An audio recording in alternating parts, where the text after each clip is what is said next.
Hello, I'm Josh, and for this session we're going to be looking at creative thinking. Thinking outside of the box and looking at ways to build on our initial thoughts and to make them a bit better and to have them stand out.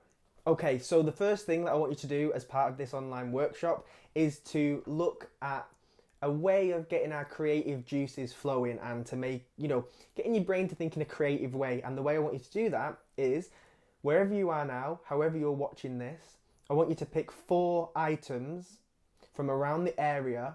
Pick 4 items, it can be anything as long as you can kind of hold them in your hands. And I want you to grab them now. So you've got 30 seconds to do that. 30 seconds to grab 4 random items from the room that you're in now. Go!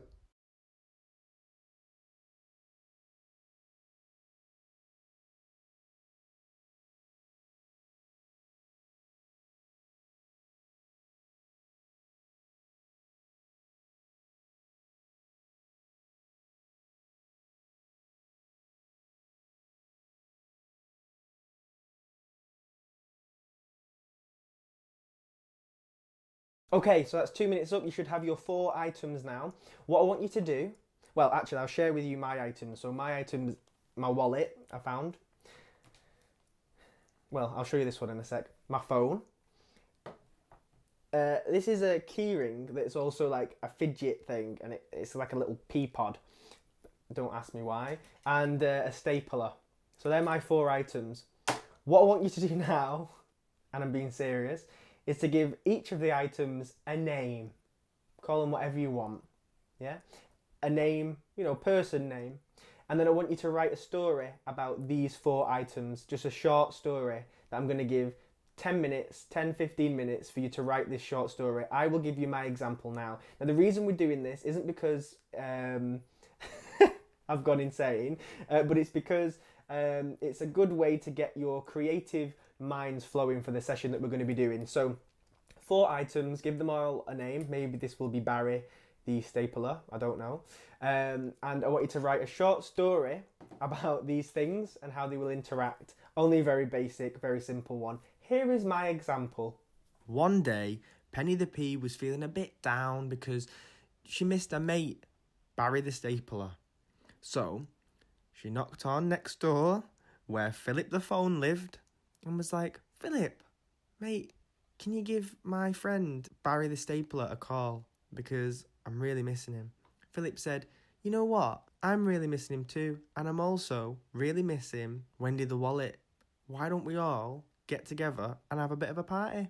So Philip the phone rang Barry the stapler and was like, Barry, are you up for coming to a lovely party with us? And Barry was like, oh my God, no way. I was just thinking about you two. I'll come right down. So then Philip the phone rang Wendy the wallet and was like, Wendy the wallet, do you want to come round? We're having a party. Wendy was like, I'm really sorry, but I'm watching Coronation Street, so I can come in like an hour. So then an hour passed and they all met up in the local cafe. Philip the phone, Wendy the wallet, Barry the stapler, and Penny the Pea. If it wasn't down to Penny the Pea, they wouldn't all be meeting and having such a laugh. The end. So that was my story. I can already sense that your respect for me has gone right down. I promise this is for a reason. So I'm going to give now, like I say, about 10 to 15 minutes for you to write your own version of your own story. 10 to 15 minutes, pause the video, have a think what you're going to call your objects and what you're going to write about them. Just a small little story. Doesn't need to be a work of art or a Shakespeare piece, just something basic and quick. You don't need to worry too much about it.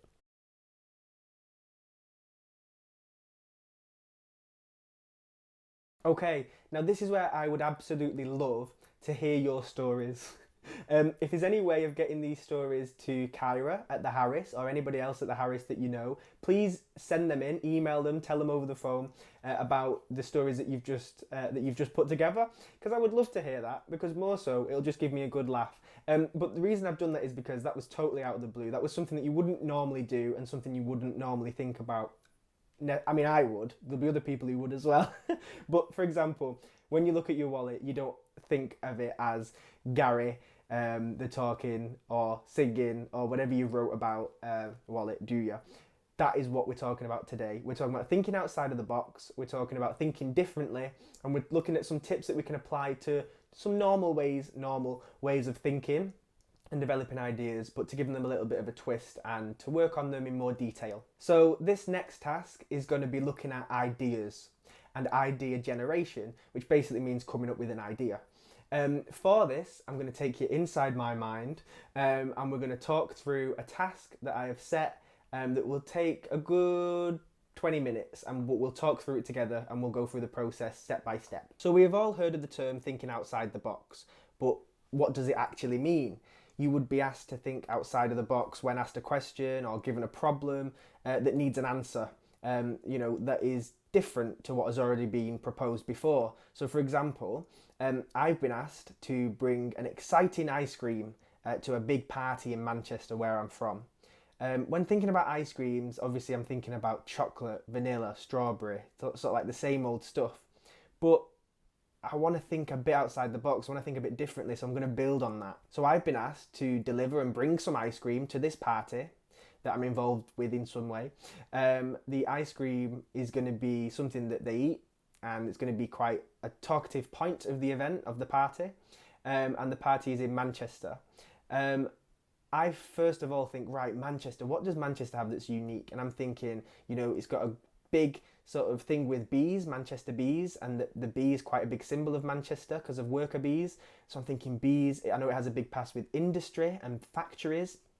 So I've come up with, let me see, so bees have honey. So I'm thinking of a honey ice cream, and I'm thinking to make it look quite cool, I'm going to stick a flake in it because the flake could represent the chimneys that were on the big factories back in the day in Manchester's past.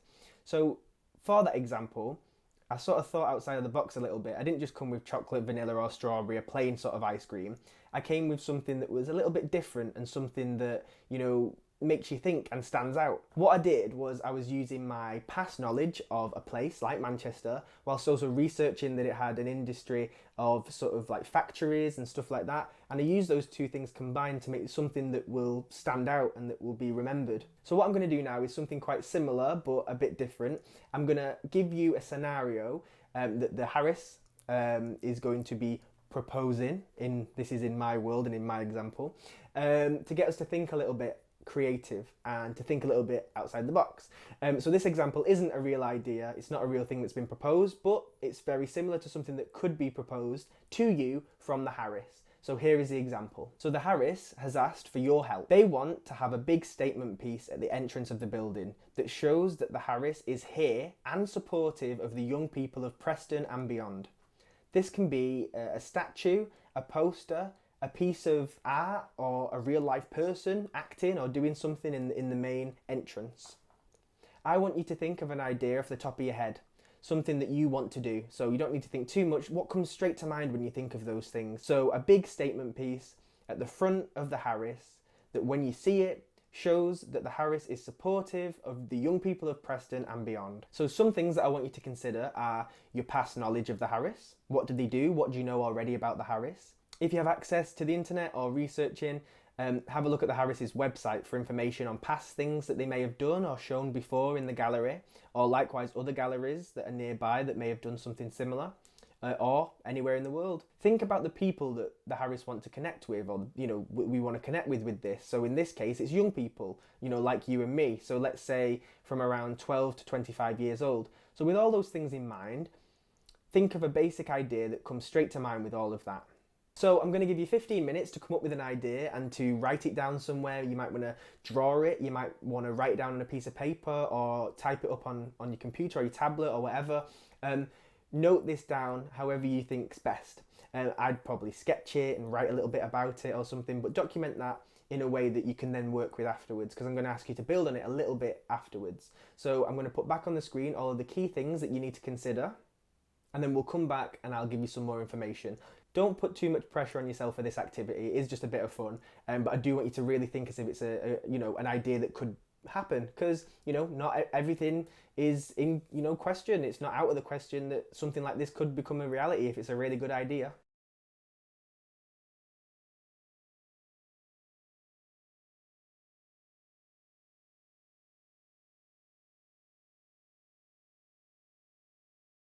So now that you have your basic idea, the idea that you've come up with first of all, that's come out of your mind without any sort of poking or thinking or like building upon, that's how all ideas are born. The basic, simplest form of the idea comes out of your mind, and now you've got it hopefully visually in front of you in some way. I'm going to give you some questions and some thoughts that I really want you to consider and add to your idea, because this is a good way of them building on your ideas, thinking outside the box, asking questions you wouldn't usually ask initially. These are things that I want you to note down and make sure you ask. You can apply these sorts of questions to any form of sort of idea creation as well. So the things that I want to ask and propose are, does this piece represent all young people in Preston or just a certain type of young person? A thing that I now want you to consider is the piece has to be movable, because after it's been on show in the front of the building for everyone to see, it's going to be moved to the back of the building to have its own exhibition. So does this change any of your ideas so far? Now I want you to imagine taking your friends to see this piece. Think about what they would say, think about what they would like about it, and write down what you think they would like about it. Imagine your best friend seeing this piece for the first time. What would they say about it? What would they say positively about it? Now, I want you to think about what your friends wouldn't like about this piece. What would you see in this piece that they could potentially not like? And please write this down. Another question, another thought is, what will the Harris staff think about this? The people that work at the Harris, tell me some thoughts that they might think. And the way I want you to write this down is like maybe a little sentence or a little word, good, bad. But if it is good, why is it good? Why do they think it's good? Because what? Think about these things. It might be because, yeah, it brings more young people in, that's why I like it, a staff member might say. So you have about 10 minutes to think about these additions and to add them to your already existing idea. All these things aren't things to sort of take away from what you've already thought about, but to build on. Because these are things that might come up. You know, you've got to think about if people will like this, not like it. You've got to think about, you know, if your friends, because your friends may be the target audience for this, will they like it? Will the staff at the Harris like it? All of these things. And also, when coming up with ideas, an issue or a problem or a challenge may come up. And in this case, I'm saying the thing has to move. So if you've thought of a massive statue that's at the front, how are you going to move that once it's been built there? Maybe that changes your idea a little bit. Well, that's a good sign that there's things to work with. So I'm going to give you 10 minutes now. I'll put them on the screen, the things that you need to consider, add them to your worksheet, and pause the video for as much time as you need to complete this task. Great, so hopefully you've got an amazing idea now. Again, similar to the last activity, if you can share these with Kyra at the Harris or anyone else at the Harris that you know, please send these ideas in because I really would love to see them. If not, keep them for next time we have a real in-person session and we can share these ideas. Then if you've got a piece of paper with them on, if you think you're going to lose it, take a picture of it or keep hold of that piece of paper if that's not an option, because I think it'd be really cool to see what ideas you've come up with for this piece. But more so, that was just a chance for you to, you know, really question the idea that you had, and that's something that you should always be doing. So hopefully those sorts of questions that I asked you to, you know, put onto your piece and onto your idea were things that, you know, will come about and will be questioned afterwards. So to ask them before other people have makes you think more critically of your work and makes you think maybe a bit more outside of the box. You're questioning things a little bit more than you would if you're just having a basic idea that you're throwing out and you're not really thinking about. But to really think about it, to put thought and effort into it, is a great sort of initiative to get you thinking outside of the box. So the next section is in the form of a statement, and it is creativity doesn't have a time. So you can be creative whenever you want, and sometimes that's to a good advantage, sometimes it's to a disadvantage, because I get very creative late at night and I write stuff down and I doodle. And the reason I have doodles and little bits in these videos are because that's how my brain works. I do doodle quite a lot and write down my ideas and sketch stuff. So, you know, if you have an idea, let it happen there and then. If you're going to force yourself, you know, at 5 o'clock tonight I'm going to sit and come up with creative ideas, that might not happen. You know, you might not have that time to do that. Similarly, if you're in a session in person at the Harris, maybe in future, and you've got to brainstorm an idea, things might not come up straight away. You might not think about the idea there and then, but it's good to take it away with you and to think on, because that moment hasn't passed. You can come back with that idea in the next session or send a message in to tell them that you've got a thought that you've built on. One thing that I would advise, because this is the case, that this does happen, is to have a little notebook or to have little bits of paper. I carry folded scrap paper in my bag that I can draw stuff on or write stuff down. You know, you can add to your notes in your phone, or you can just write in, like I say, in a notebook. It's really important to have that on side and to have that with you, so that when you do have these little bursts of creativity, you can note them down where you are. When you get used to doing this, you'll find that you're getting a lot more creative ideas than you used to. And that's because you're remembering them. That's because you're writing them down. Usually we just forget straight away. So just remember, you can use this technique of writing stuff down. It's not really a technique. It's just something that's quite basic that I really think I could mention in this session, because it's really useful for a lot of people that I know, and more importantly, it's very, very useful to me. Now, one thing that I do just want to mention with having said all of that is, do you remember in the confidence session when I said, don't be afraid to ask the silly or the stupid question in a space or in a room? That applies to this as well. Don't be afraid to come up with the silly suggestion or the silly idea.